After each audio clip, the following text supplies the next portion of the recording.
Bonjour à tous. Merci de venir passer votre heure de dîner avec nous pour assister à ce webinaire organisé par le Bureau territorial de la Montérégie. Je suis Sandra Dagenet, conseillère en transformation alimentaire et serai votre animatrice pour la prochaine heure. Dans quelques instants, nous aurons le plaisir d'entendre trois conférenciers venus vous entretenir sur l'éco-conception d'emballage, pourquoi et comment s'y prendre pour réussir. Avant de céder la parole à nos conférenciers, voici quelques consignes d'usage pour le bon fonctionnement de cet événement. Comme il y a beaucoup d'informations sur le sujet, il se peut que le webinaire se prolonge de quelques minutes passé 13 heures.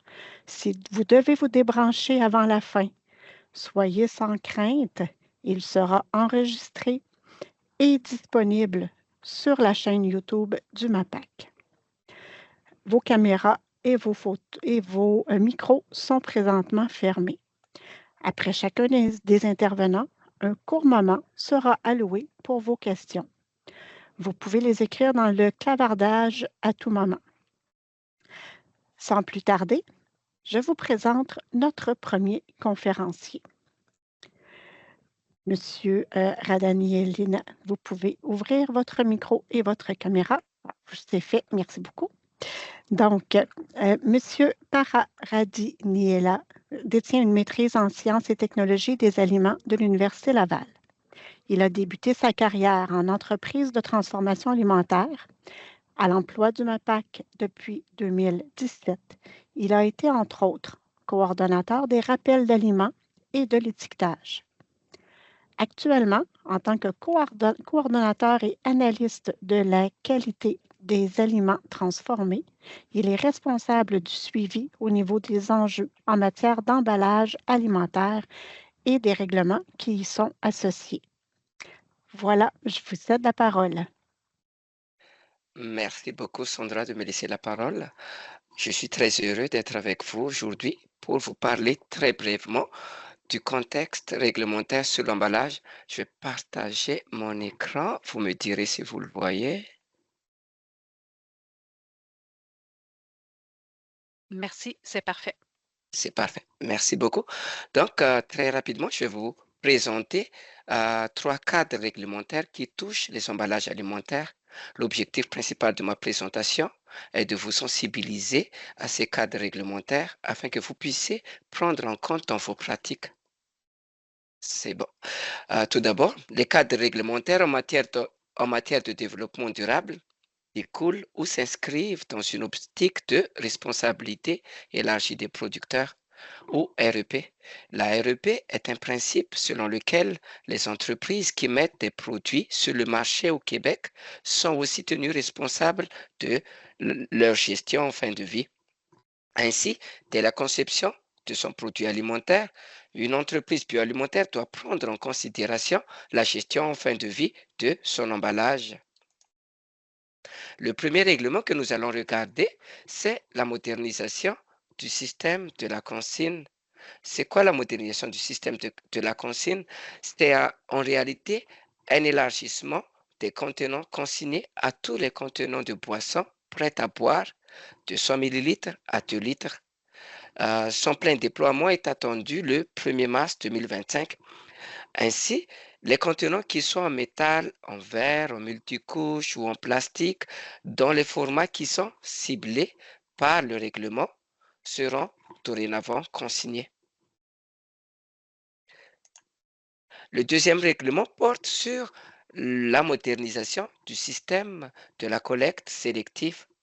Avant, les producteurs ou les entreprises étaient tenus de compenser financièrement le coût qui sont associés à la récupération et au traitement des différentes matières résiduelles dans les emballages. Avec cette modernisation, la responsabilité des producteurs ou des entreprises va s'élargir au niveau de la gestion du système de récupération, d'assurer son financement et aussi sa performance. Donc, ça ne se limite plus à l'appui financier du système, mais il va y avoir aussi une gestion opérationnelle du système et aussi de sa performance. Le plein déploiement du système est prévu au début de l'année 2025 avec un élargissement des lieux qui seront desservis. Si vous avez besoin d'informations complémentaires, je vous invite fortement à consulter la page web d'Éco-entreprise Québec, qui est l'organisme de gestion désigné pour la gestion du système. Et le dernier cadre réglementaire que je souhaite vous parler, c'est la future stratégie de réduction et de gestion responsable des plastiques au Québec. Cette stratégie n'est pas encore en vigueur. Toutefois, une consultation publique était ouverte le 15 novembre et s'est terminée le 15 décembre. L'objectif principal de cette stratégie est de réduire l'utilisation des produits de plastique à usage unique et de courte vie et de favoriser la mise en marché au Québec de solutions de rechange recyclables et à contenu recyclé. Comme je vous dis, la stratégie n'est pas encore en vigueur. Toutefois, il y a quand même des orientations, plusieurs mesures qui ont été déjà établies. Et je vous invite vraiment à regarder la page web du ministère de l'Environnement. Ça vous permet de voir un peu où est-ce qu'on s'en va à Québec concernant les plastiques à usage unique. Donc, en conclusion, un des points communs de ces trois cadres réglementaires, que ce soit la modernisation de la consigne, que ce soit la modernisation de la collecte sélective ou encore la future stratégie sur les plastiques, est le besoin d'une meilleure gestion de fin de vie des matières résiduelles. Et dans notre cas, nous ici, ce sont les emballages alimentaires qui sont les matières résiduelles. Ainsi, si les contenants ou les emballages ne sont pas recyclables, la gestion en fin de vie pourrait être compliquée. D'un autre côté, si les contenants ou les emballages ne peuvent pas être interceptés par les centres de tri pour une raison ou pour une autre, il en va de même que la gestion en fin de vie de ces matières sera également difficile. Donc, les entreprises bioalimentaires sont tenues de considérer l'éco-conception d'emballage dans leur activité afin de les aider à se conformer à ces cadres réglementaires qui sont déjà en vigueur et le dernier qui va rentrer en vigueur éventuellement cette année ou au début de l'année prochaine sûrement. Donc, ça fait le tour un peu de ma présentation. Je vous remercie. Merci beaucoup. C'était très, très instructif. On comprend là, que c'est un sujet qui est complexe. Donc, c'est un survol que vous avez fait, mais peut-être que ça a suscité des questions. Donc, Julie, est-ce qu'il y a des questions dans le clavardage? On n'a pas de questions pour le moment dans le clavardage et peut-être avez-vous remarqué là, que j'ai ajouté au fur et à mesure de la présentation de Para les liens qui étaient justement là, reliés au sujet dont il nous parlait. Alors, je pense que c'était relativement clair. Bon. La conséquence, moi j'en aurais peut-être une. La conséquence, si jamais là, les gens ne se conforment pas, est-ce qu'il y en aura une? Est-ce que vous pouvez nous répondre à ce sujet-là? Pour ce qui est le cas de la modernisation de la consigne et de la collecte sélective, oui, il y a quand même des directives qui sont assez claires, c'est-à-dire que les entreprises sont tenues d'assurer la performance du système. Mais pour assurer la performance du système, il faut que les emballages et les contenants qui vont transiger à travers ce système-là soient recyclables afin qu'on puisse les récupérer, afin qu'on puisse les recycler. Si les emballages des entreprises ne sont pas recyclables, le coût qui va être associé au traitement risque d'être plus cher. Il peut y avoir aussi certaines probablement malus qui sont associés et chaque entreprise aura à la fin de l'année une certaine reddition de compte à faire auprès de l'organisme de gestion et le coût qui va être associé au traitement de sa matière qui était sur le marché québécois risque d'être un peu plus élevé que le coût associé à une autre entreprise, le coût associé de matériaux qui est recyclable, qu'on a réussi à intercepter facilement, qu'on a réussi à recycler. Donc, c'est sûr que le coût au final va arriver à l'entreprise. Parfait. Ben, merci beaucoup pour cette précision. Donc, il n'est pas toujours facile de trouver le point de départ pour mettre en place un bon processus de conformité, d'où l'importance d'être très bien accompagné pour ce volet. Notre deuxième conférencier vous expliquera une démarche à utiliser pour y arriver.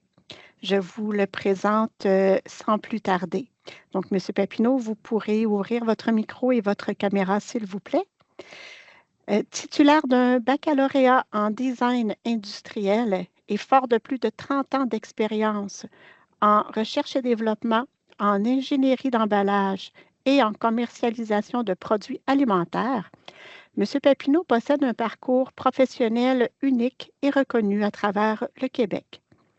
Au cours de sa carrière, il a participé et soutenu autant les grandes entreprises telles que Danone, Saputo, Coca-Cola, ainsi que plusieurs centaines de PME au Québec.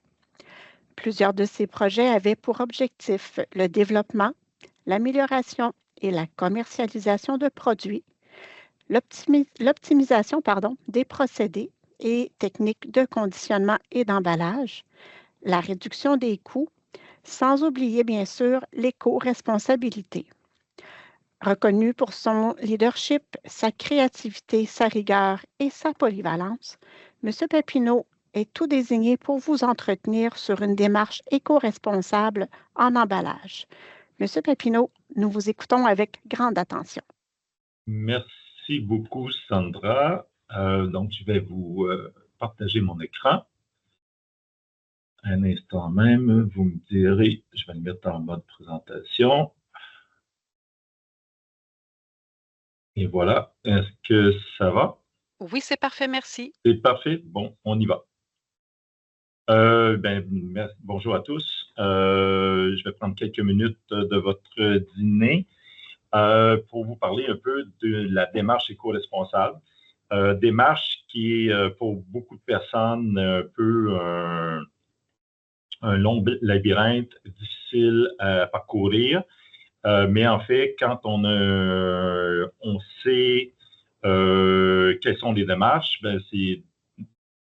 on s'aperçoit rapidement que c'est une démarche qui est logique et qui est facilement réalisable en autant qu'on connaisse bien toutes les étapes, qu'est-ce qui nous attend. Donc, avant de parler de la démarche, vite, qui on est pour vous rassurer. Sandra a quand même donné une bonne idée de qui j'étais, mais derrière moi, il y a une équipe aussi. Donc, l'entreprise s'appelle Papineau Eco. Pas très original, vous allez me dire, c'est mon nom de famille, mais bon, quand j'ai parti mon entreprise, j'étais un peu connu déjà sous le nom Papineau, donc on a continué. Donc, on offre 3 services principalement, le design et ingénierie d'emballage, évidemment. On fait du soutien de l'accompagnement en transformation alimentaire, donc les procédés, durée de vie, conservation. Pourquoi? Parce que c'est intimement lié à l'emballage.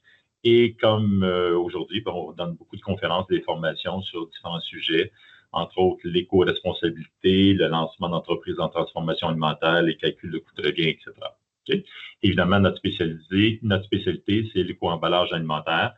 Plus de 95% de nos clients sont en transformation alimentaire. Très rapidement, un gros merci, parce que j'aime ça remercier avec qui je travaille depuis plusieurs années. Donc, le MAPAC, le réseau AgriConseil, on est accrédité expert reconnu par AgriConseil, et évidemment le FAQDT qui aussi aide les entreprises au niveau pour s'optimiser et pour avoir des emballages un peu plus éco-responsables. Donc, on travaille régulièrement avec ces 3 partenaires-là.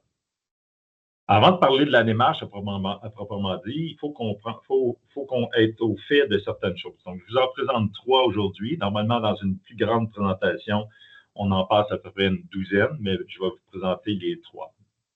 Donc, premièrement, je vais peut-être décevoir beaucoup de personnes, mais l'emballage éco-responsable idéal n'existe pas. Donc, c'est impossible, ça fait une trentaine d'années. À l'époque, on appelait ça plus de l'optimisation des emballages.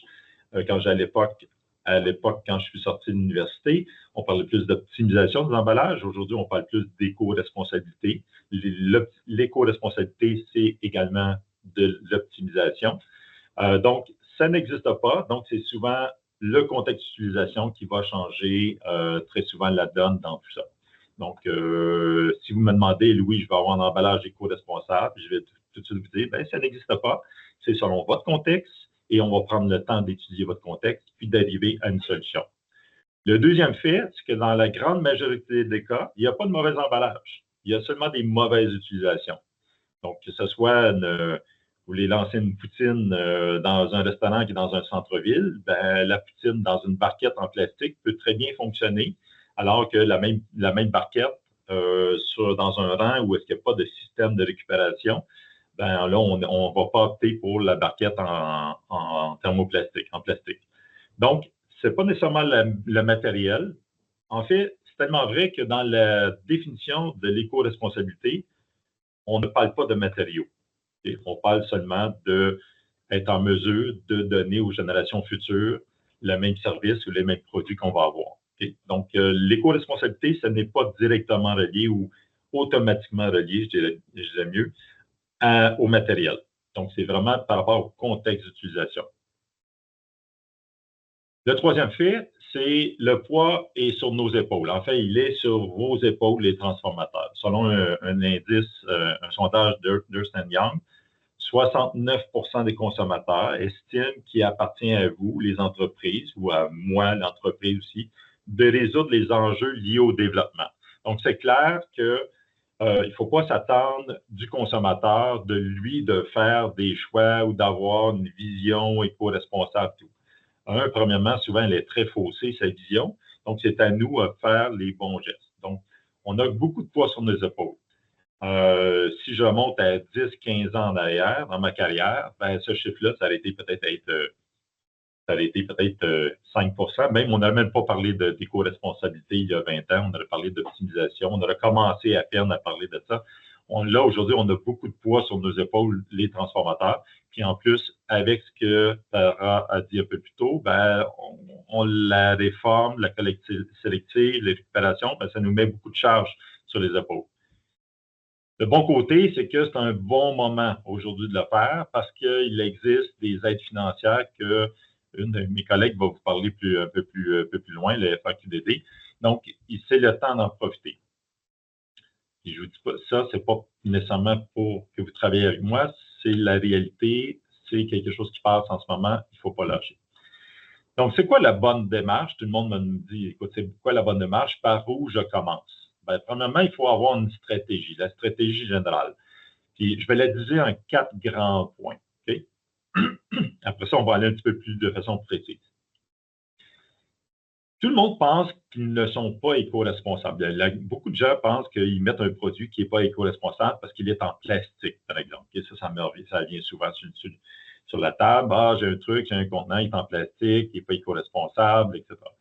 Donc, la première chose qu'il faut voir, c'est qu'il faut déterminer votre niveau d'éco-responsabilité. Parce que vous seriez probablement très surpris de voir que vous avez peut-être quelque chose d'éco-responsable en termes de structure, en termes de composantes, en termes de matériaux, mais que vous communiquez très mal. Vous ne dites pas qu'il est recyclable. Okay? Donc, vous allez perdre des points. Nous, quand on fait une étude, on regarde, on vous donne un bulletin de notes. Et là, on va regarder des critères que je vais parler un peu plus loin. Et là, vous avez un bulletin. Et là, vous allez voir que finalement, vous êtes très bon dans une chose, mais très mauvais dans l'autre. Et l'éco-responsabilité ne se limite pas, puis je le répète, au matériel. C'est un ensemble de facteurs. Donc, la première chose, il faut savoir où est-ce qu'on est, où est-ce qu'on se situe. Donc, c'est une analyse. La deuxième chose, une fois qu'on sait où est-ce qu'on est, ben, on va chercher des pistes de solutions pour augmenter ce pointage-là, pour être meilleur. Donc, puis là, c'est bien important, je le marque, des solutions réalistes et à votre portée.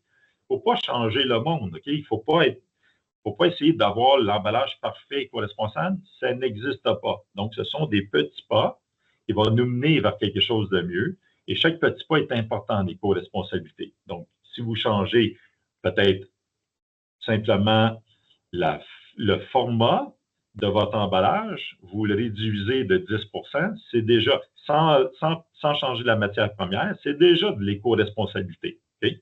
Donc, il faut avoir des choses que vous êtes capable, parce que vous êtes capable de faire de façon réaliste. C'est-à-dire que demain matin, est-ce qu'on peut le faire? Sinon, ben, si c'est dans 5 ans, comment on va le faire? Donc, en réalité, on passe au troisième point qui est déterminer votre stratégie éco-responsable. Donc, on va dire, OK, peut-être sur les 3 prochaines années, ben, dans 3 ans, je vais avoir un équipement qui va me permettre de changer telle chose. Entre-temps, ben, on peut modifier des petites choses qui vont faire partie de notre mouvement de l'éco-responsabilité. Donc, on va établir un plan d'action qui est encore là réaliste. Okay? Donc, on ne va pas sur Mars, là. Okay? L'éco-responsabilité, ce n'est pas nécessairement d'aller sur Mars. De toute façon, vous ne pouvez pas aller sur Mars. Sur Mars, il y a beaucoup de choses à faire avant d'aller sur Mars. Puis aujourd'hui, on n'est pas là encore. Okay? La technologie, on n'est pas là à 100 %. Donc, on a encore beaucoup, beaucoup de chemin à faire sur l'éco-responsabilité. Le dernier point en termes de stratégie, c'est de communiquer vos choix parce que vous avez fait des choix durant ce processus-là. Puis malheureusement, il y a beaucoup de gens qui vont ne pas le transmettre à sa clientèle. Et de communiquer ces choix, c'est important. C'est de faire connaître pourquoi on a fait ça. Parce que des fois, il peut y avoir des changements drastiques au niveau du consommateur et ça peut heurter le consommateur. Mais si vous les expliquez, à ce moment-là, le consommateur peut embarquer avec vous dans votre stratégie et va acheter votre concept en tant que tel. Okay? Donc, il faut communiquer vos choix, c'est une donnée très importante. Malheureusement, l'éco-conception, il y a toujours des freins. Okay? Et on le vit tous les jours. Ici, au bureau, on vit régulièrement, on est conscient de ces freins-là, puis là, je vous les partage, ces freins-là. Donc, il y en a 5. Le premier frein, c'est la perception de la réalité. Si je vous demande qu'est-ce qui est mieux, un sac d'épicerie en plastique versus un sac d'épicerie en papier, d'entrée de jeu, tout le monde va dire ben, le sac d'épicerie en papier, il est plus éco-responsable. Donc, on pourrait s'obstiner pendant des heures, mais ça a été démontré hors de tout doute que le sac de papier est plus dommageable pour l'environnement. Demande plus d'énergie, demande plus d'eau et crée plus de gaz à effet de serre que le sac de plastique. Le problème, c'est le comportement humain qui est derrière le sac de plastique. Ce n'est pas le sac de papier, ce n'est pas la matière première. Donc, la perception, elle est très forte, elle est très répandue. Aujourd'hui, avec les réseaux sociaux, on voit même des tortues, vous avez sûrement vu ça, des tortues avec un sac autour du cou. Si vous regardez bien, ceux qui sont un peu qui travaillent un peu le Photoshop, vous allez voir que c'est une photo qui a été photoshopée. Donc, il n'y a pas nécessairement de tortue avec un sac de plastique, mais on sait, la réalité, c'est qu'on sait que les tortues vont manger des sacs de plastique. Mais ce qui est véhiculé, c'est que, ben, écoutez, ici au Québec, tout le monde jette leur sac de plastique, ça se retrouve dans le fleuve Saint-Laurent, mais en réalité, c'est pas nécessairement au Québec que ça se passe, pas nécessairement au Canada, c'est dans d'autres pays où est-ce qu'ils n'ont pas les ressources pour gérer les déchets et la recyclabilité. Donc, c'est pas tout blanc, tout noir. Donc, des fois, la perception, elle est plus forte que la réalité et ça amène ça nous amène certains frais pour l'implantation de nouvelles pratiques. La deuxième chose, c'est la méconnaissance du consommateur. Combien de personnes connaissent les thermoplastiques? Okay? Moi, j'ai la chance, j'ai étudié là-dedans. Donc, vous allez mettre 7 barquettes de plastique transparentes devant moi. Je suis capable de les identifier très facilement. Par contre, le consommateur, ben, une barquette en PLA, en polystyrène, en PVC, en PET, en polycarbonate, ça se ressemble. Okay? Donc, on demande souvent, les entrepreneurs, les entreprises mettent des produits sur le marché et on demande aux consommateurs de pouvoir trier facilement leurs trucs, mais malheureusement, le consommateur n'est pas éduqué pour ça. Donc, la méconnaissance du consommateur, ça nous freine dans l'éco-conception. Les mythes véhiculés, ça, on entend souvent, tel produit est meilleur que l'autre, moi, il faut que ça soit le compost. Le compost, c'est bon pour l'environnement. Ça, c'est un gros mythe véhiculé. OK? Non, c'est pas nécessairement vrai. Comme je l'ai dit, il n'y a pas de mauvais emballage, il y a juste des mauvaises utilisations. Le compost, il est bon à certains moments selon le contexte d'utilisation. Dans d'autres cas, ce n'est pas bon parce que le compost, un emballage compostable, ça a demandé beaucoup d'énergie pour le produire et à la fin, ben, on le perd, cette énergie-là. Okay? Donc, c'est des mythes qui sont véhiculés, qui sont très difficiles à défaire, mais l'éco-conception se bat contre ça, malheureusement. La désinformation, les fake news, je n'ai pas besoin de vous le dire, on voit plein de choses qui sont totalement fausses. Notre rôle, quand on prend une entreprise, ben, on essaie de l'éduquer pour dire, OK, non, ça, c'est pas tout à fait vrai, ou c'est partiellement vrai, ou c'est totalement faux. Donc, il y a beaucoup de désinformation qui est véhiculée sur les réseaux sociaux. Et enfin, le dernier, le lobbying, évidemment. Vous savez, il y a des grands groupes qui vont promouvoir des choses beaucoup plus que d'autres et qui ont l'argent pour le promouvoir. Donc, ça freine un peu l'éco-conception, malheureusement. Donc, il faut avoir un esprit critique. Bon, la démarche. C'est quoi une vraie démarche? Bien, nous, la démarche qu'on propose, la première chose, c'est de comprendre avant tout ce que c'est l'éco-responsabilité en emballage. Donc, nous, dans le cadre d'un accompagnement, on va former. Donc, il y a une période de formation.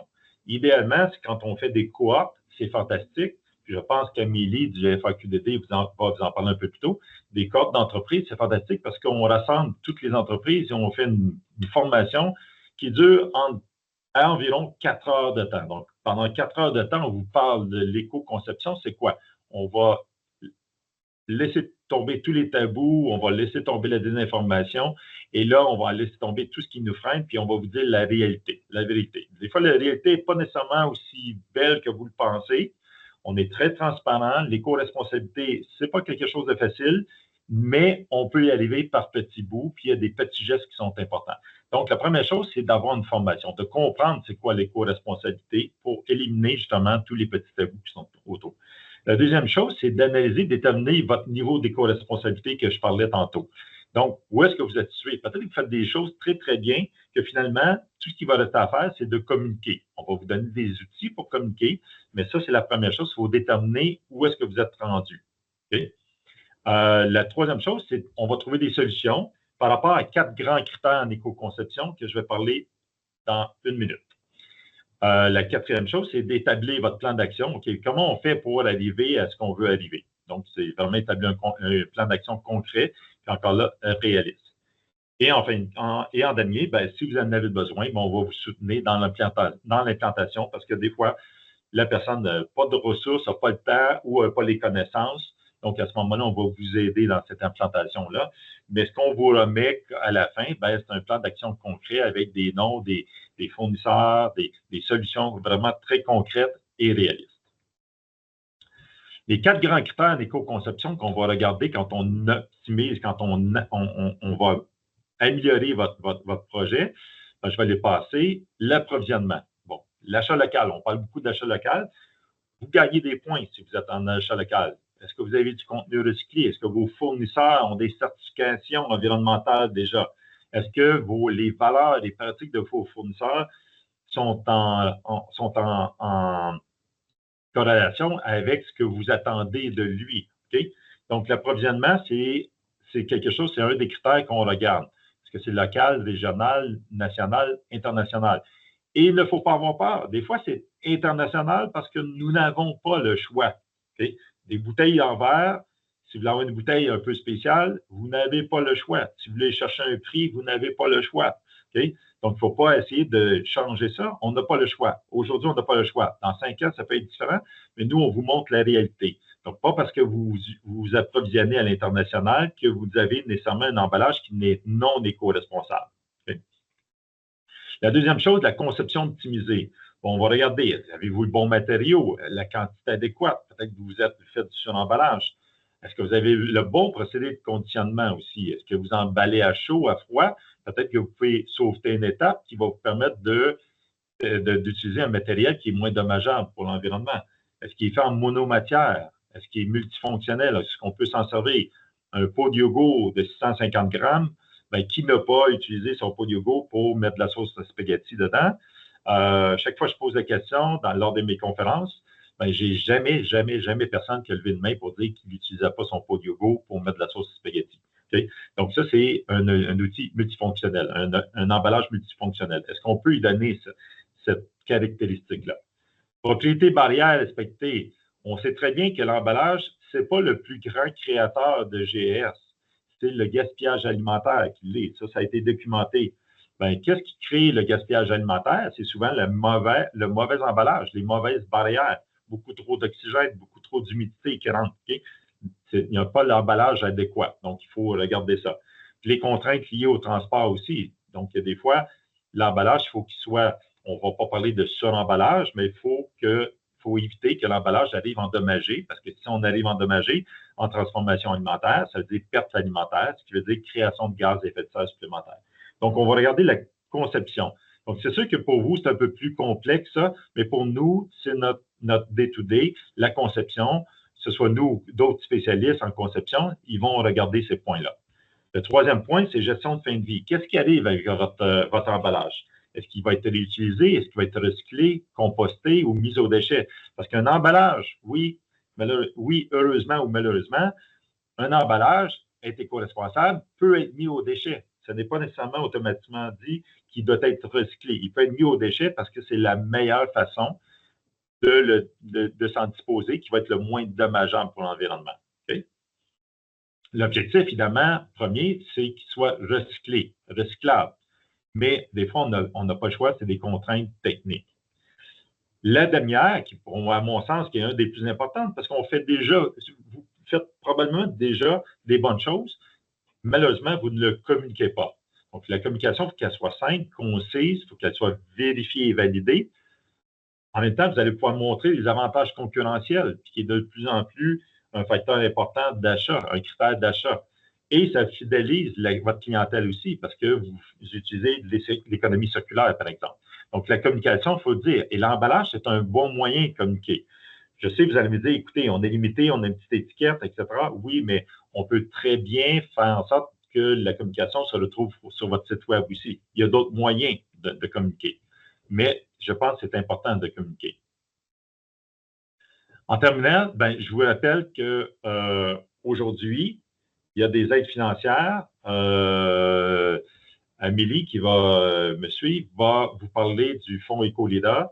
Il faut en profiter parce que c'est passager, ça a une fin et ça paye 75 des honoraires. Il y a d'autres experts, autres que moi, qui sont reconnus experts pour Éco-emballage plus, qui est dédié à l'emballage alimentaire, mais nous, on fait partie là, des experts. Donc, je vous invite fortement à aller voir, à parler avec Amélie. C'est super intéressant et on peut former aussi des cohortes. Donc, il y a toute une façon de procéder, mais ça peut être intéressant si vous avez un organisme dans votre région. Amélie va en parler. Là-dessus, j'espère que ça a été très, très bref, mais j'espère que ça a couvert l'ensemble de la démarche. On va essayer de faire ça très rapidement, mais si vous avez des questions, ça va me faire plaisir d'y répondre. Merci beaucoup, M. Papineau, pour votre intervention. C'est intéressant de comprendre toute la démarche telle que vous nous l'avez expliquée et assurément rassurant, je pense, pour les transformateurs qui sont avec nous ce midi, de savoir qu'ils ne sont pas seuls là, dans cette aventure qui peut parfois ressembler là, à une jungle. Julie, est-ce qu'il y a des gens qui se sont manifestés là, dans le clavardage pour des questions pour M. Papineau? Pas pour le moment, donc je vous invite à le faire si vous le souhaitez. Mais moi, j'en aurais une, M. Papineau, une question. Une entreprise qui s'engage dans un processus comme ça, là, de revoir ses emballages et tout ça, est-ce qu'il y a à s'inquiéter pour son image de marque? Est-ce qu'on pourrait penser que son produit ne sera plus séduisant pour sa clientèle par la suite? Il y a toujours un risque. Il y a toujours un risque quand on fait, même si on ne fait pas de l'éco-responsabilité, il y a toujours un risque quand on change d'emballage, quand on change d'image, quand on change de matériaux. Parce que les gens sont habitués à acheter toujours le même produit et il y a une reconnaissance physique, visuelle. Okay? Donc, ça, c'est vraiment côté marketing. Okay? Donc, ce risque-là est présent, peu importe si on fait de l'éco-responsabilité ou pas, d'entrée de jeu. Communiquer votre clientèle, souvent, la clientèle, elle désire, elle est de plus en plus sensibilisée. Ça, c'est un fait que je n'ai pas présenté, mais les entreprises, les consommateurs sont de plus sensibilisés à l'éco-responsabilité, à l'économie circulaire, etc. Donc, c'est sûr que pour une clientèle, est-ce que vous allez rejoindre 100%, vous changez, puis vous êtes mieux, par exemple, vous passez de sac en papier et vous passez de sac en papier en sac en plastique parce qu'on a démontré que c'était plus éco-responsable, etc. Donc, c'est sûr que c'est un choc pour les gens. Ils vont dire, c'est moins éco-responsable, il n'y a pas assez de papier à sac de plastique. L'important, ça va être vraiment de communiquer pourquoi on le fait. Okay? Et j'ai des clients qui l'ont fait, ils l'ont très bien fait. Okay? J'ai une cliente en farine. Elle faisait sa farine dans des sacs de papier. Elle a passé des sacs de papier à plastique. Et on a vraiment démontré que c'était plus éco-responsable d'aller en sac de plastique. Donc, sa clientèle, elle n'a pas perdu sa clientèle. Elle en a même gagné parce qu'on a pu mettre d'autres propriétés, réutilisation du sac, et on a beaucoup communiqué sur le sac, ses valeurs. Donc, est-ce qu'il y a un risque? Le risque zéro n'existe pas. Ça, c'est impossible. En marketing, en commercialisation, parce qu'on fait beaucoup de commercialisation, en commercialisation, le risque zéro n'existe pas. Dès qu'on change une image de marque, un nom, un logo, un slogan, il y a un risque de perdre une clientèle. Okay. Donc, l'éco-responsabilité, on a le risque aussi, mais le risque peut être graduel. Donc, on va habituer tranquillement, d'où l'importance d'avoir vraiment un plan d'action, une stratégie à court, moyen et long terme pour habituer tranquillement, pas vite, notre consommateur à aller vers quelque chose qui est plus éco-responsable, qui, d'entrée de jeu, on va savoir qu'il peut heurter le consommateur. Oui, je comprends tout à fait et je trouve ça tout à fait rassurant d'entendre que c'est une des préoccupations que vous avez également là, en tant que consultant et accompagnateur d'entreprise. Hein.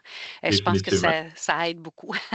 Oui, Je vous remercie, M. Papineau. Je te laisse poursuivre, Sandra, avec du webinaire. Merci beaucoup à vous deux.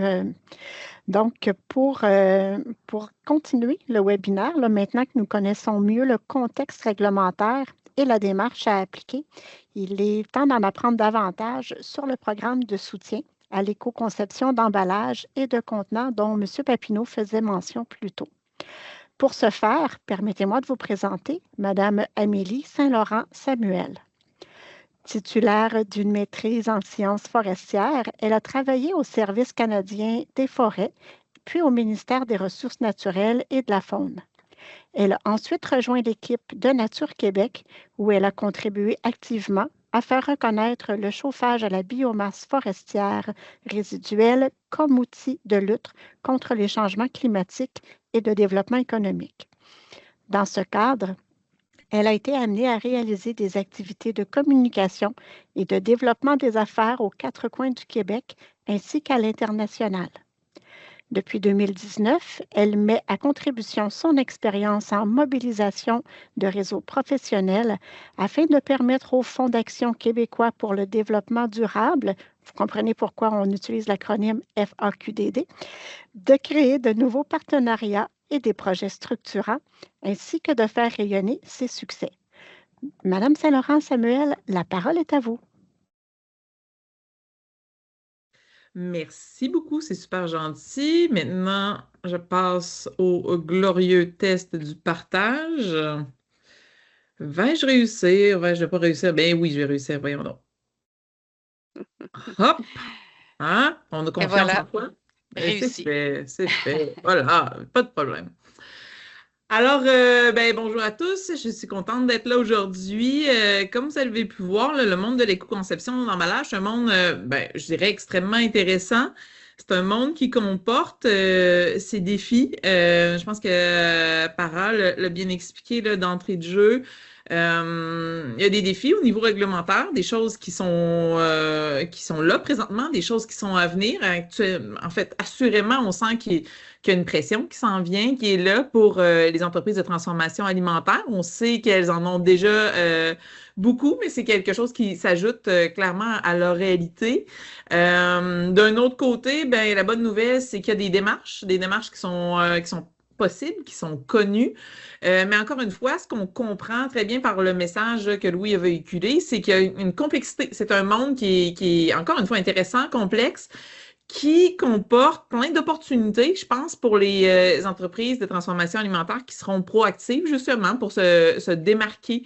Il s'agit clairement d'un outil, d'un avantage concurrentiel, mais c'est aussi un outil pour possiblement réduire des coûts aussi. Donc, un multiple d'outils. Donc, un monde complexe. La bonne nouvelle, c'est qu'aujourd'hui, je vous parle d'un programme d'aide financière, en fait, un programme de subvention qui vous permet de pouvoir travailler justement avec ces experts en éco-conception d'emballage et de contenants qui ont cette expertise très, très fine, qui connaissent là, justement la gamme de solutions que vous pouvez mettre en place pour relever ces défis, saisir ces opportunités. Donc, je me lance.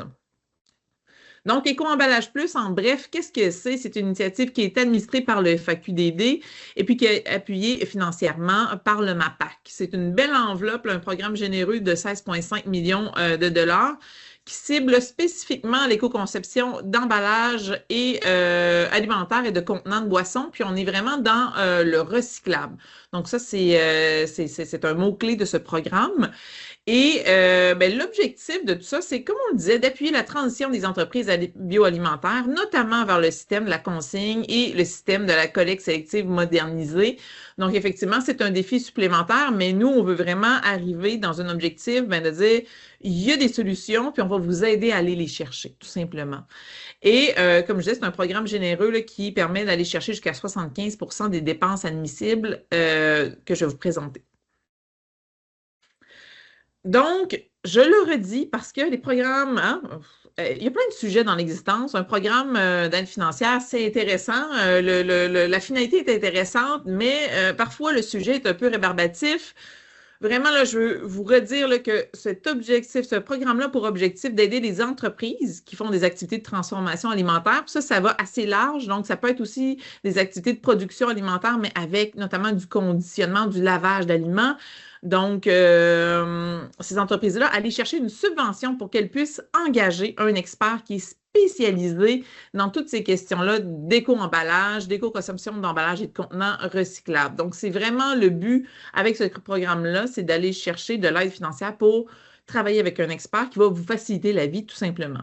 Et là, je le dis, ça peut sembler très, très intuitif, mais on a toujours des surprises, nous, lors de l'analyse des demandes. Il ne faut pas oublier que les demandes doivent être effectuées avant la mise en œuvre des activités du projet. Donc, nous, il faut analyser votre demande avant que les activités soient réalisées. Donc, je le précise parce que parfois, dans notre empressement, on oublie ces légers détails. Alors, voilà, ça sera précisé. Donc, le programme Éco-emballage plus a deux volets. Qui sont vraiment reconnus, qui sont séparés puis qui ont une logique, vous allez pouvoir voir, et c'est possible de participer à un projet de volet 1 et de volet 2 en simultané.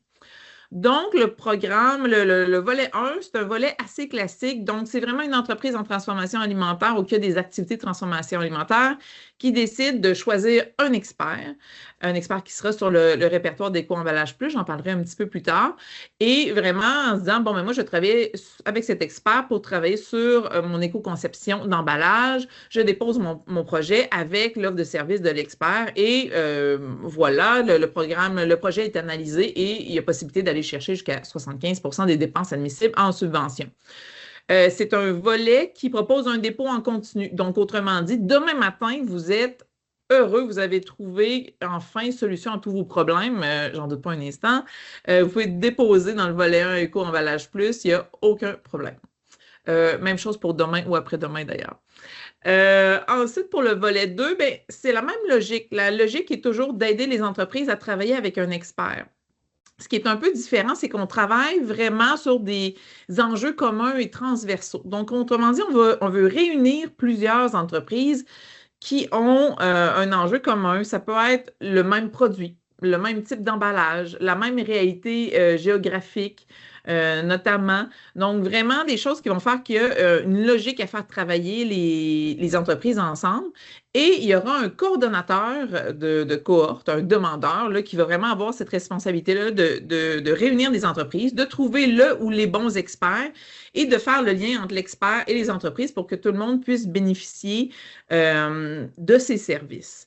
Les avantages de gérer de travailler en cohorte, c'est qu'une espèce d'effet boule de neige. Parfois, on peut avoir peur d'aller dans un sens, là, dans une nouvelle aventure comme l'éco-conception d'emballage. Donc, travailler ensemble, ça permet de se motiver, ça permet de prendre conscience puis de se dire, OK, je ne suis pas le seul qui a vu l'enjeu, je ne suis pas le seul qui a vu l'opportunité, on va le faire en gang. Ça permet aussi d'avoir un effet levier dans un même secteur d'activité, par exemple, parce que plusieurs producteurs, plusieurs transformateurs peuvent justement emboîter le pas. Puis là, ça envoie un message fort dans l'écosystème auprès notamment de la clientèle. Ça peut permettre, bien sûr, d'aller chercher des économies sur le coût de l'expert parce que, justement, on va rassembler plusieurs utilisateurs et même, par exemple, sur des coûts comme des coûts de formation ou des coûts de déplacement. Donc, il y a vraiment quelque chose de logique là-dedans. Et une entreprise qui fait partie d'une cohorte a besoin d'être moins proactive dans l'organisation d'un projet parce que c'est quelqu'un d'autre c'est le demandeur qui gère justement cette demande-là. Donc, c'est quelque chose de très, très intuitif. Et sachez que c'est possible de faire un projet de cohorte pour se donner confiance et après ça, d'aller chercher plus de détails, plus d'informations sur un produit quelconque dans un projet de volet 1. Donc, il y a quand même une logique dans tout ça. Je donne quelques détails pour le volet 1. Donc, c'est possible pour une entreprise d'aller chercher, comme on dit, jusqu'à 75% des dépenses admissibles. Donc, c'est jusqu'à 50 000 $ en subvention. Sont admissibles là, les différentes entreprises à but lucratif et les entreprises d'économie sociale. Et puis là, je parlais de la définition large des entreprises qui ont des activités de transformation alimentaire, dont tout ce qui est conditionnement et conservation. Et puis, il y a d'autres types d'entreprises aussi qui sont admissibles. Ensuite, pour le volet 2, on va toujours chercher le même montant maximal par entreprise participante et ça jusqu'à un 300 000 là, de montant d'aide financière pour un projet de cohorte. C'est pas obligatoire d'aller chercher le maximum dans le sens où, bien sûr, il y a une contrepartie de 25% à aller chercher. Si le projet est moindre, c'est moins cher pour l'entreprise. La contrepartie est moins grande aussi. Donc, le 50 000 $ n'est pas obligatoire, mais dans le cadre de projets qui sont plus volumineux, c'est possible d'aller chercher ça. Ce 300 000 $-là, qu'est-ce qui inclut? Il inclut notamment des montants pour des frais de coordination, jusqu'à 20% du coût total du projet, jusqu'à un maximum de 30 000 $. C'est important parce que le demandeur, le coordonnateur, celui qui s'occupe de rassembler les entreprises, a quand même des efforts à mettre. Je pense que ça peut être un super beau service à offrir à des membres notamment, mais on sait que ça vient avec du dépôt de demande d'aide financière, de la reddition de compte, du suivi avec chacune des entreprises, avec l'expert. Donc, effectivement, on couvre ça avec les frais de coordination. Les demandeurs admissibles, une entreprise peut être un coordonnateur de cohorte, mais il peut aussi avoir d'autres demandeurs, notamment un expert en éco-conception d'emballage peut rassembler des entreprises dans le cadre d'une cohorte. Il peut y avoir des organisations qui ont la capacité de regrouper ce type d'entreprise-là en transformation alimentaire. Donc, ça peut être une association sectorielle, ça peut être un regroupement justement qui œuvre dans ce secteur-là, ça peut être plutôt un regroupement qui va œuvrer dans une autre sphère qui est plus justement la gestion des matières résiduelles, tant que les entreprises rassemblées soient en transformation alimentaire. Puis un recycleur conditionnateur pourrait aussi déposer à titre de demandeur ou de coordonnateur. Les membres participants, c'est les mêmes entreprises dont je parlais en volet 1, mais on ajoute aussi des entreprises en démarrage, justement, là, qui ont moins de vie devant elles. En même temps, ça peut être super intéressant parce que les entreprises en démarrage sont dans un bon lieu, un bon moment pour prendre en compte ces questions-là d'emballage qui peuvent avoir un impact, bien sûr, sur le processus de production et puis même sur le positionnement plus global de l'entreprise en éco-responsabilité. Donc, un petit clin d'œil aux entreprises en démarrage, c'est quelque chose d'intéressant là, mais on dit seulement que le nombre d'entreprises en démarrage ne doit pas dépasser 40% de la cohorte. Donc, un léger rappel pour la composition d'un projet de cohorte, un demandeur qui va déposer le projet, qui va coordonner sa réalisation, tout simplement. Comme je disais, ça peut être un demandeur de différents groupes, une entreprise, une organisation qui a la capacité de rassembler ces entreprises-là, ça peut être un expert aussi, puis les participants qui sont toutes des entreprises qui vont bénéficier des services de l'expert en éco-conception. Donc, dans les projets admissibles, les projets peuvent toucher un emballage qui est existant ou une gamme d'emballages existants ou même de nouveaux emballages ou une nouvelle gamme d'emballages. Donc, ça, c'est assez large là-dessus, donc l'opportunité est assez grande. Et puis, on s'intéresse principalement à deux types d'emballages, c'est-à-dire le primaire, celui qui enveloppe le produit en tant que tel, et le secondaire. Et on parle aussi des consommables, donc notamment là, tout ce qui est étiquette. Et il pourrait y avoir du tertiaire, donc les emballages plutôt liés au transport, mais on n'aura pas de projets qui vont toucher spécifiquement le tertiaire. Il faudrait que le tertiaire soit lié au primaire et au secondaire, tout simplement. Ensuite, au niveau des activités obligatoires, il y en a 3. Puis je pense que Louis l'a bien amené dans sa présentation, dans la démarche à suivre. Donc, il y a quelque chose de logique. On a fait un programme logique pour aller avec la réalité. La première chose qui doit être réalisée dans le cadre d'un projet, c'est la réalisation d'études et d'analyses. Donc, autrement dit, on veut savoir quelle est la réalité actuellement de l'entreprise en matière d'emballage, sur un emballage, plusieurs emballages. Donc, quels sont les défis, quels sont les bons coups, puis qu'est-ce qu'on fait à partir de là. Donc, ça, c'est vraiment le scénario de base. On regarde quelle est la réalité. Ensuite, ce qu'on fait, c'est d'aller voir justement, de formuler des recommandations concrètes. Donc, quelles sont les options en matière d'emballage, en matière de communication. Donc, tout est là. On veut vraiment que l'entreprise ait tout en main pour savoir quelles sont les prochaines étapes. Et tout ça va se mettre dans la troisième activité obligatoire, un plan d'action concret. Parce qu'on veut avoir une idée des coûts, on veut avoir une idée de la période de réalisation, quelles sont les étapes les plus faciles à réaliser en premier, ensuite, ben, à plus longue échelle, ben, justement, quelles sont les autres. Donc, on veut vraiment que chaque entreprise reparte avec un bagage pour être solide et pouvoir passer à l'action. Au volet 2, c'est la même chose. Donc, chaque entreprise doit bénéficier de ça, mais on ajoute aussi des activités de communication des résultats de projet parce qu'on est dans des enjeux transversaux, puis on veut que chacune des cohortes contribue à influencer positivement, à donner le goût à d'autres entreprises de passer à l'action, même si on ne va pas aller communiquer, bien sûr, des données qui enlèveraient un avantage concurrentiel, ça on le comprend très, très bien. Puis sachez que si vous avez déjà fait une analyse, même si c'est une activité obligatoire, ben, on demande tout simplement à l'entreprise de nous prouver justement que l'analyse a été réalisée, puis après ça, on pourrait déposer pour les recommandations concrètes ou un plan d'action. C'est faisable aussi. Il y a d'autres activités admissibles, notamment de l'accompagnement dans la mise en œuvre. Donc, toute la question des services, conseils et techniques, des tests et essais par rapport ben, justement à l'adéquation entre l'emballage, le contenant et le produit. On veut que ce qui est croustillant reste croustillant. On veut tester toutes les questions d'hygiène et de normes. Donc, ça, c'est super intéressant. Puis, le programme est assez long, donc permet de faire ces tests-là. Il y a aussi d'autres services d'accompagnement qui peuvent être réalisés, notamment la recherche de fournisseurs, toute la question d'identifier les coûts, notamment les coûts de transformation potentiellement de la chaîne de production, identifier les sources de financement. Donc, on est là aussi pour couvrir ce genre de services d'experts.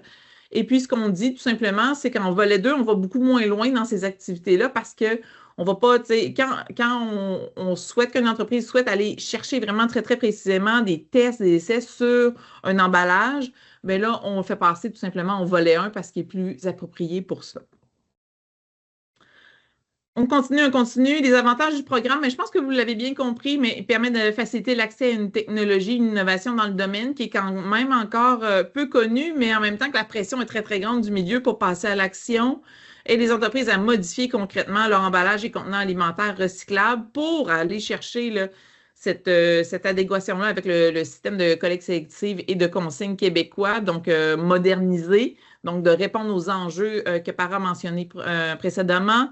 Permet d'aller chercher une expertise pointue qui se situe habituellement pas dans l'entreprise ou pas complètement, parce qu'on est vraiment dans quelque chose là, c'est ça, de très, très précis. On peut réaliser des analyses de cycle de vie aussi, permet d'être à jour selon les normes de l'éco-conception. Plusieurs frais qui sont admissibles, donc ça, c'est très, très intéressant. Puis une longue durée de réalisation, bien, jusqu'en janvier 2026. Donc, ça permet effectivement de faire des tests et essais avec les aliments au besoin. Une petite chose à savoir, c'est qu'on dit que justement l'objectif, c'est de pouvoir soutenir là, le fait d'engager un expert pour travailler avec les entreprises. Bien, cet expert-là doit se trouver sur le répertoire d'Éco-emballage Plus. J'ai mis l'adresse du répertoire qui est sur le site web du FAQDD. Là-dessus, vous allez pouvoir chercher des experts par rapport aux activités qu'ils offrent, mais aussi à leur région.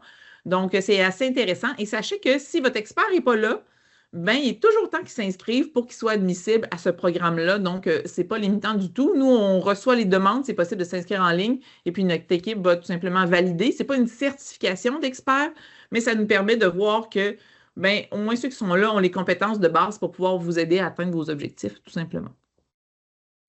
Et je termine en parlant de l'appel à projet spécifique qu'on a lancé il y a très peu de temps. En fait, ce qu'on s'est rendu compte, ben, c'est qu'effectivement, l'éco-conception d'emballage, c'est complexe, c'est peu connu. Les entreprises de transformation alimentaire ont beaucoup de choses déjà dans leurs assiettes. Mauvais jeu de mots qui doivent être fait très, très souvent dans le domaine, je m'en excuse. Je le retire. Mais ce qu'on se rend compte, c'est justement qu'il y a des connaissances qui doivent être partagées dans le milieu, comme on a fait aujourd'hui, la connaissance au niveau de la réglementation, les différentes options qui s'offrent aux entreprises, les démarches à suivre, les avantages de passer à l'action. Donc, pour ça, on a décidé de mettre en place un appel à projet spécifique qui aide différents porteurs à organiser des activités de transfert de connaissances qui visent les entreprises en transformation alimentaire pour justement leur donner le goût de passer à l'action. Donc, pour vous dire, c'est des projets qui peuvent aller jusqu'à 300 000 $, toujours à 75 % des dépenses admissibles.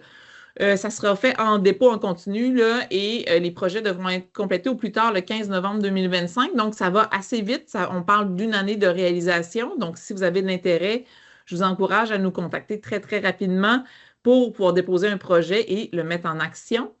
Les demandeurs admissibles, c'est les organisations, encore une fois, qui ont la capacité de rassembler des entreprises qui œuvrent dans la transformation alimentaire. Donc, ça peut être des associations sectorielles, des associations qui sont membres, là, qui ont des membres liés à certains types de produits. Ça peut être des regroupements en gestion de matières résiduelles, en économie circulaire. On voit plein de cas de figure. Et puis, les experts aussi en éco-conception d'emballage peuvent déposer. Dans tous les cas, on va être sûr que l'organisation qui va être déposée a bien l'expertise fine. Donc, si ce n'est pas le cas de votre organisation, bien, c'est possible justement de s'adjoindre. En fait, c'est nécessaire de s'adjoindre un expert et les coûts de cet expert-là qui va vous aider justement à aller chercher tout le contenu nécessaire pour bien transmettre les connaissances. En fait, les coûts sont admissibles là, dans le cadre du programme de l'appel à projet spécifique. Donc, ça a été bien pensé. Dans les projets admissibles, je parlais notamment de la réalisation d'événements en présentiel ou en ligne, la création et de la réalisation de formations, et puis la création et diffusion d'outils, notamment des guides, des guides, des outils de bonnes pratiques, des lignes directrices. Donc, tout ça, c'est des choses qu'on peut financer. Et dans les dépenses admissibles, bien, il y a les salaires internes du demandeur qui dépose la demande, qui va réaliser les activités, les honoraires professionnels externes, dont ceux de l'expert, des frais de communication, de matériel, de déplacement et des frais d'administration aussi jusqu'à 20 % du coût total du projet, jusqu'à concurrence de 30 000 $. Donc, super intéressant pour que vous soyez en mesure, là, tout simplement, de participer à ce grand mouvement d'éco-emballage et aussi d'aider vos membres ou vos parties prenantes là, à être bien conscients du défi que ça représente, mais de l'opportunité aussi, puis de passer à l'action. Puis on en parle peu. Je pense qu'actuellement, ce qui est bien, c'est il y a de l'aide financière pour le faire et aussi il y a une disponibilité des experts. Je pense que quand tout le monde va réaliser l'urgence, ben, il risque d'avoir un petit bouchon dans les ressources disponibles. Donc, vraiment, pour être capable de saisir toutes ces opportunités-là, je vous encourage à le faire rapidement. Il y a vraiment une belle fenêtre d'opportunité là-dessus.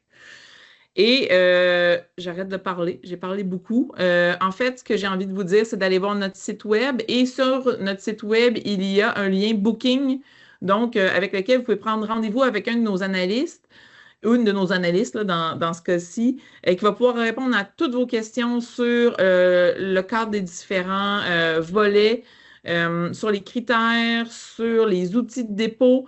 Et je vous encourage vraiment à ne pas perdre de temps à essayer de comprendre tout ça. Si vous avez des questions, ils sont là pour vous répondre. Donc, prenez rendez-vous, tout simplement. Et ça va faciliter votre vie. Et puis, nous autres, on va avoir la chance de voir vos projets plus rapidement, de les traiter, puis de vous aider à réaliser votre projet. Disons ça comme ça. Merci beaucoup. Merci beaucoup, Mme Saint-Laurent-Samuel, pour l'explication du programme qui couvre largement le domaine, comme vous nous l'avez bien expliqué. Maintenant que nos transformateurs le connaissent mieux et voient toutes les ressources disponibles, ils seront mieux outillés pour débuter leur transition vers des emballages éco-responsables. Et pourquoi pas profiter de l'occasion? On sait que bientôt, il y aura, là, pour certains d'entre eux, l'ajout de la petite loupe des valeurs nutritionnelles. Bien, pourquoi pas profiter de l'occasion pour faire d'une pierre deux coups et de régler aussi le volet éco-responsable d'emballage, en plus de la loupe, puis de passer là, avant le bouchon, comme vous nous l'indiquiez tantôt. Il nous reste 1 ou 2 minutes là, pour des questions. Julie, est-ce qu'il y a des questions qui se sont ajoutées dans le clavardage? Oui, j'ai 2 questions. J'en ai une pour Amélie et une pour Para. Amélie, dans votre présentation, vous disiez qu'il y avait un appel à projet pour le volet 2, mais c'était du 3 septembre au 31 octobre 2024. Sauriez-vous me dire s'il y en aura un prochain dans les prochains mois, semaines? Absolument. Ça va être c'est une question de jours, semaines. Donc, effectivement, là, notre but avec, en fait, là, le fonctionnement est un petit peu différent en volet 2, c'est-à-dire qu'on reçoit des projets, puis après ça, on les traite et ils sont gérés en comité de sélection, ce qui est un peu différent du volet 1 et puis de l'appel à projet spécifique. Donc, autrement dit, c'est pour ça qu'on fonctionne par période de dépôt, puis on arrête pour pouvoir comparer les projets et justement les financer. La bonne nouvelle, c'est que ça fonctionne très bien. Le volet cohorte, là, il y a beaucoup d'intérêt.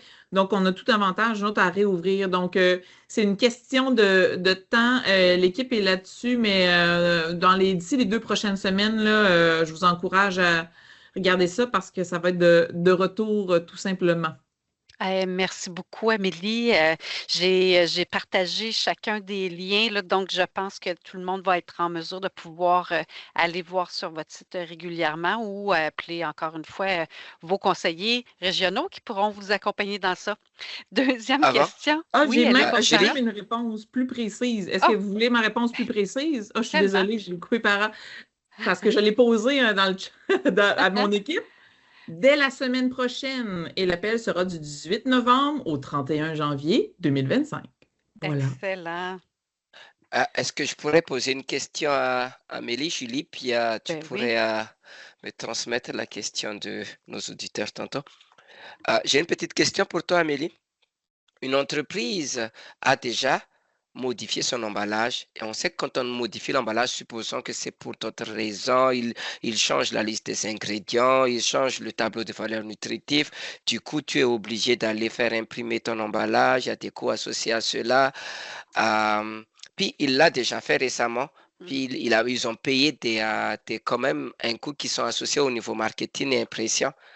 Mais par contre, il se rend compte qu'il aurait dû penser à l'éco-conception d'emballage. Il ne l'a pas fait, mais il a déjà investi récemment. Qu'est-ce que tu les conseilles?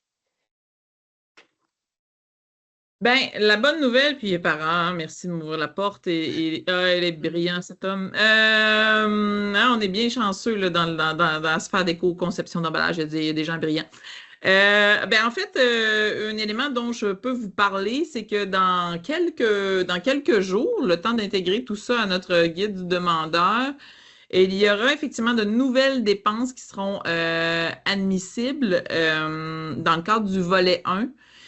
Dans ces dépenses-là, il y aura jusqu'à 10 000 là, on parlait de 50 000 maximum par entreprise. Là, donc, il y aura un 10 000 qui va être possible d'aller chercher pour des questions justement de graphisme et de design associées à cette modification-là de l'emballage dans un but d'éco-conception. Parce que justement, on sait que en changeant cette réflexion-là, il peut avoir des impacts sur le graphisme, le design. On parle aussi des matrices de découpe, ce genre de choses-là.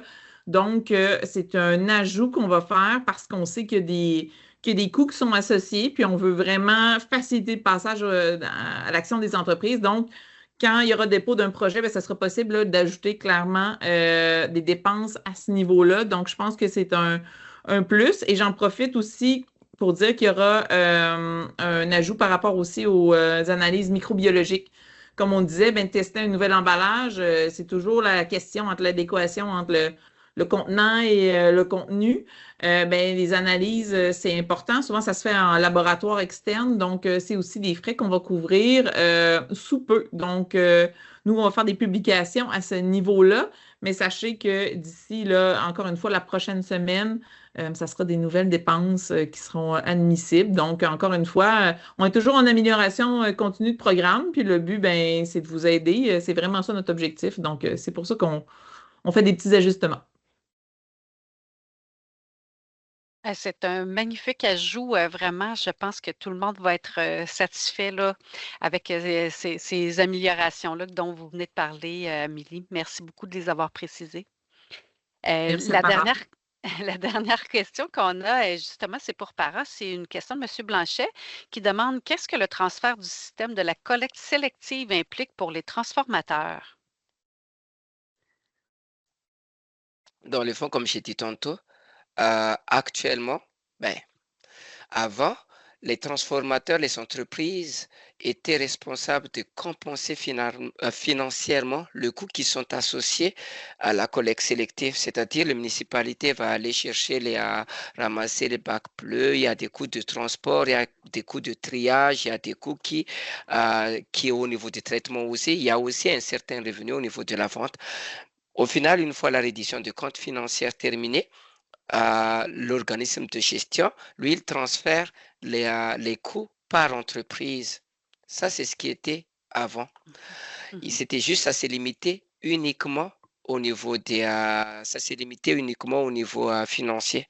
Actuellement, avec la modernisation, ça va être les producteurs, c'est-à-dire les entreprises de transformation alimentaire et aussi ceux qui émettent des emballages et des imprimés sur le marché, des matières qui sont ciblées, qui vont être en charge de l'opérationnalisation du système elle-même, c'est-à-dire s'assurer que le système arrive bien à desservir le Québec, à aller chercher les matières, les matières résiduelles, aller les trier et aussi que ces matières-là soient recyclées localement. Il y a un pourcentage qui sont attendus à cela. Au niveau de la performance, par règlement, le gouvernement a établi des cibles à atteindre. Mhm. Au final, quel va être donc l'impact? L'impact, c'est que il y a un organisme qui s'assure de gérer tout ce système, l'opérationnalisation et aussi le financement en tant que tel qui représente, si on veut, les producteurs. Et les entreprises individuelles auront quand même un certain niveau de responsabilité qui est, dans un premier temps, être membre de l'organisme. Deuxièmement, il doit transmettre des informations qui seront exigées concernant les emballages qu'ils ont émis sur le marché de manière annuelle. Ça, c'est déjà une obligation actuelle, mais là où ça va être un peu plus élevé, la responsabilité, c'est qu'il y a aussi une contribution financière, mais la contribution financière ne se limite plus au niveau juste d'une certaine activité, mais vraiment de la gestion totale du système. Et cette contribution est partagée éventuellement à toutes les entreprises, pas juste aux Ouais. transformateurs alimentaires, mais à toutes les entreprises qui émettent des imprimés, des emballages sur le marché. C'est pour... puis, je m'excuse, une des dernières impacts qui est important. Comme je vous dis, il y a aussi la performance qui doit être assurée par les entreprises qui sont assujetties, notamment les entreprises de transformation alimentaire. Et comme impact, c'est que vos emballages, s'ils ne sont pas recyclables, on ne peut pas comment dire, les traiter à nouveau et on ne pourrait pas atteindre le seuil qui est le seuil de performance de traitement qui est demandé par le gouvernement parce que s'ils ne sont pas recyclables, ça veut dire qu'ils vont être envoyés aux déchets. Donc, l'impact principal, et je dirais aussi, là où vous avez contrôle, c'est vraiment de commencer à évaluer vos emballages, d'identifier les démarches d'éco-conception pour vos emballages, pour vous assurer que quand vous allez faire éventuellement dans un an ou deux la reddition de compte, que vos emballages puissent être des emballages recyclables. Parce qu'au niveau de la reddition de compte, sûrement, je mets entre parenthèses sûrement, étant donné que c'est l'organisme de gestion qui est vraiment au courant des différentes modalités, sûrement on va vous demander la nature de votre matériau. Fait qu'on va savoir c'est un matériau qui est recyclable, qui a été mis sur le marché, un matériau que le système de tri peut intercepter, qu'on peut recycler au Québec. Ben, il va y avoir aussi certaines incitatives qui est des bonus qui sont associés à cela. Donc, il va y avoir quand même un certain niveau d'impact, le fait qu'on modernise le système, mais aussi, on parle d'impact, j'ai parlé un peu plus d'impact négatif, mais il faut penser aussi d'opportunités. parce qu'il y a aussi des accompagnements qui sont associés à cela. Il y a par exemple le levier financier du FAQDD, mais il y a aussi l'organisme de gestion qui a établi aussi des démarches qui vous accompagnent aussi à travers vos démarches d'éco-conception d'emballage, qui vous outillent à travers tout cela. Donc, je vous dirais que il y a quand même des impacts assez importants, mais par contre, il y a aussi des opportunités à saisir à l'intérieur. Je ne sais pas si j'ai répondu à la question. Monsieur Blanchet répond merci. De toute façon, comme je précisais un peu plus tôt, moi, j'ai ajouté également là, les liens vers chacun des règlements dont tu nous as parlé un peu plus tôt par. Alors, je te laisse le mot de la. Merci beaucoup et je te laisse le mot de la fin, Sandra. Merci beaucoup, Julie. Donc, c'est ce qui met fin au webinaire. Nous espérons que vous avez apprécié.